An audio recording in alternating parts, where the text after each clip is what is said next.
Since the dawn of civilization, the powerful have conspired to twist the course of history to suit their own designs. Like puppeteers, a few shadowy figures could still be pulling the strings of destiny for billions. Those who cry conspiracy are usually mocked at, because sometimes the truth is so obvious it goes unnoticed. Are those merely paranoid fantasies cooked up to feed the appetite of paperback readers and web surfers, but which bear no relation to reality? Or are we living out some perfectly executed plan? Wars, revolutions, social movements, terrorist attacks. Everything is given an official explanation. But perhaps nothing is what it seems to be. Let's dare to unveil the incredible world of secret societies.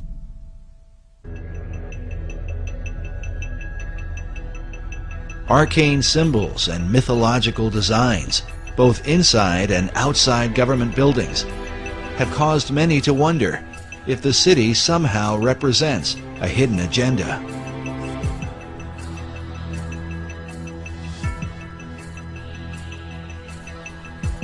This becomes increasingly important as America's current place on the world stage ignites firestorms of controversy.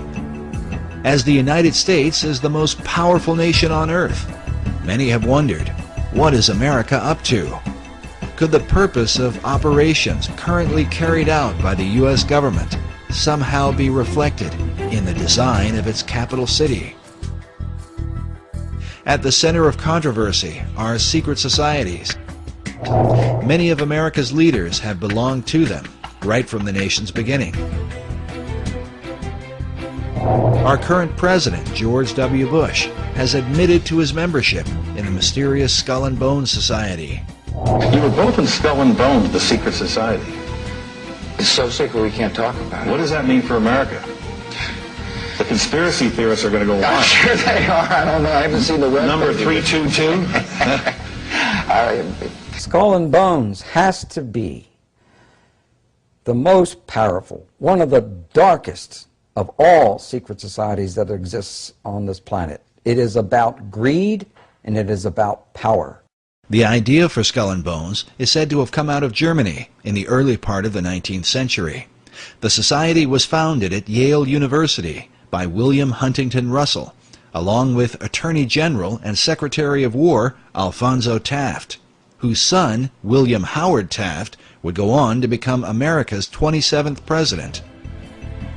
Some believe the Society's foundation demonstrates a clear link with what may be the oldest society of all, Freemasonry. The United States of America is the most powerful country in the world, the single remaining superpower that dictates the global agenda. But ironically, the political system of this champion of democracy was built under the guidance of mysterious fraternities and organizations we know little or nothing about. Secret societies have actively participated in the construction of the American governmental system.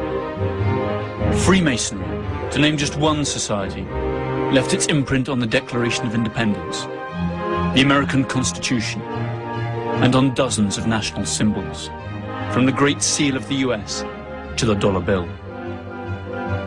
This American passion for secrets, rituals, and exclusive clubs has been particularly strong in its universities, where the fraternity system was developed.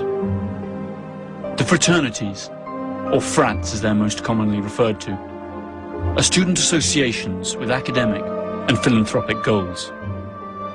However, they also abound in codes of silence and initiation rites, very similar to those found in Freemasonry and other secret societies. The first ever recorded frats were the Flat Hat Club and the Phi Beta Kappa, both founded at Yale University. Also in Yale, one of the most enigmatic and most notorious fraternities in the world arose, one that has always been favored by the cream of American society. Its name, Skull and Bones. Skull and Bones was founded in 1832. Its original name was the Eulogian Club. Its creator was a merchant named William Huntington Russell, owner of Russell and Company, a transport company which was rumoured to smuggle opium into China during the Opium Wars. The name Skull and Bones probably comes from a curious tradition.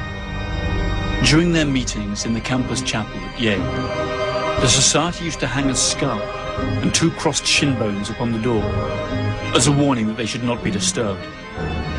The society was also known as the Order of Death, Cooperation Star, or simply the Order. In 1856, 24 years after its foundation, the Order was granted an important plot of land on the university campus and built its official headquarters there. It is a windowless stone construction that can still be seen today. They call it the Tomb.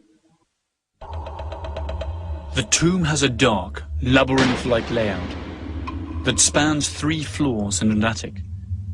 It comprises a number of halls and secret cabinets, chambers with mannequins in full armour, candlesticks, old photos, flags and manuscripts, and a sinister collection of bones, supposedly belonging to historical figures, including the skulls of Mexican revolutionary Pancho Villa and the Indian chief Geronimo, and even that of Panamanian dictator General Omar Torrijos. In the keep of the labyrinth, there is a vault with the enigmatic number 322 on the door.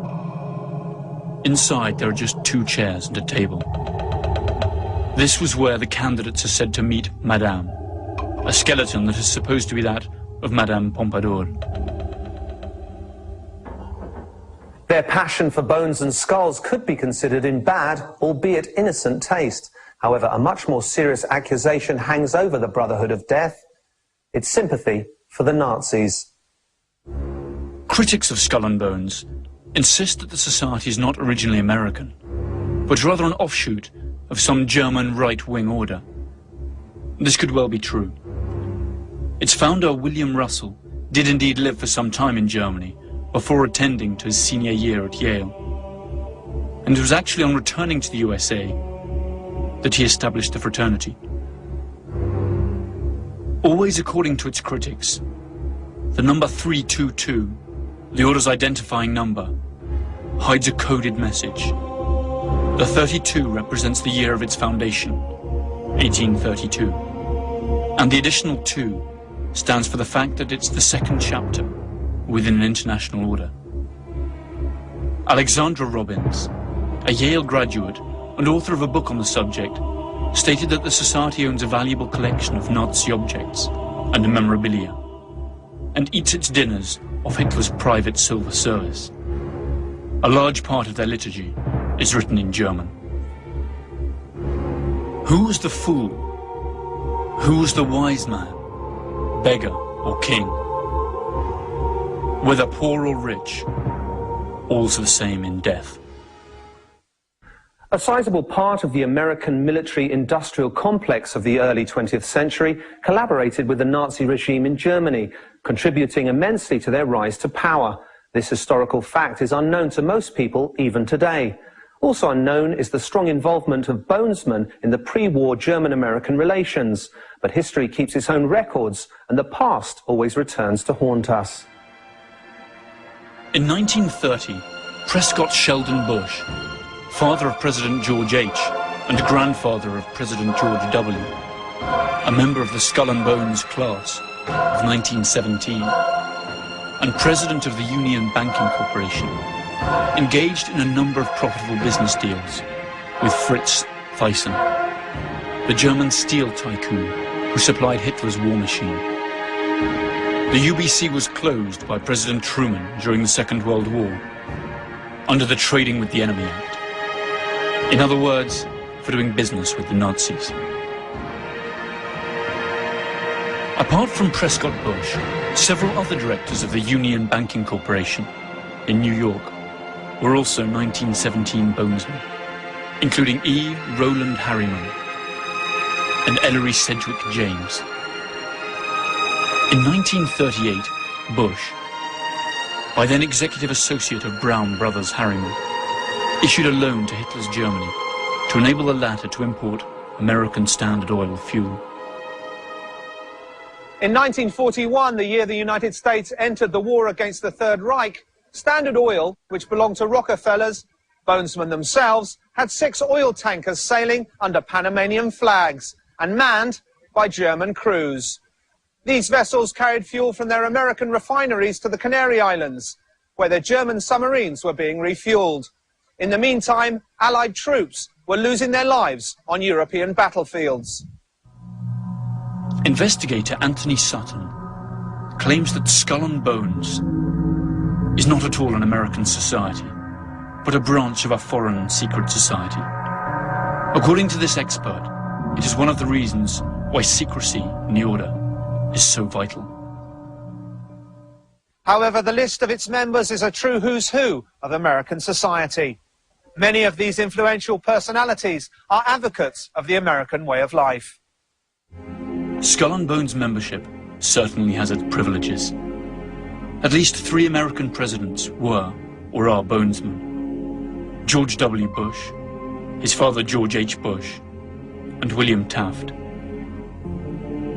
The proposition that this small club of the well-to-do pulls the strings of American power, and through it those of the whole world, by placing its associates in key power positions, is supported by substantial evidence. The elections of 2004 saw the almost impossible come true.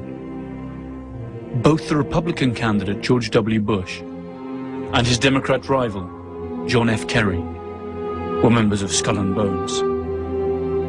That's to say, prior to running as representatives of parties that supposedly propound opposite political visions, they had both sworn allegiance to the same mysterious principles. And what's worse, they share secrets that are not known to their own constituents. The million-dollar question for American citizens and the world as a whole is, do Bonesmen put their frat fidelity above that of their civic responsibilities? As the BCCI case clearly shows, the answer is undeniably yes. By the end of the 1980s, the scandal concerning the Bank of Commerce and Credit International was making the headlines. The BCCI was accused of laundering drug money and financing terrorist operations. The scandal tarnished the reputation of the US government, since the bank operated freely in America and was a regular contributor to political campaigns. The administration of Bonesman George H. Bush blocked the investigation, which had in any case been entrusted to a Senate commission chaired by Bonesman John Kerry.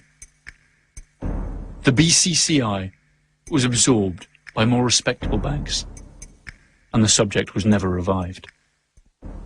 Who runs Skull and Bones? Up to what point are Bonesmen able to influence the decisions of fellow members?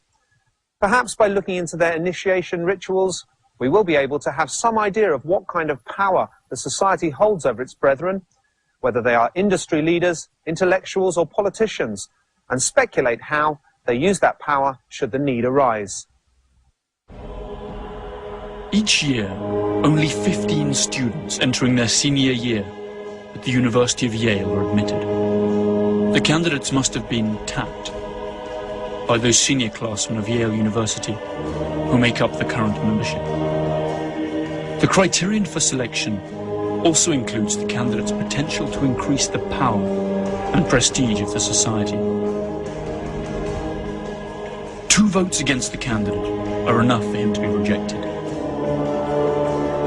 During their initiation, candidates must recount all their sexual exploits. Finally, they are expected to perform various oaths, kiss some feet, and drink blood.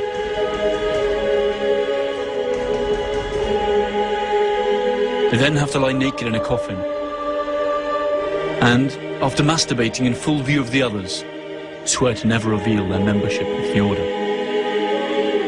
The candidates are then introduced to their future companions, who wear masks for the occasion. Uncle Toby, the Knights, the Small Devil, Don Quixote, and the Pope. Their ceremony ends with a grand party that lasts for hours.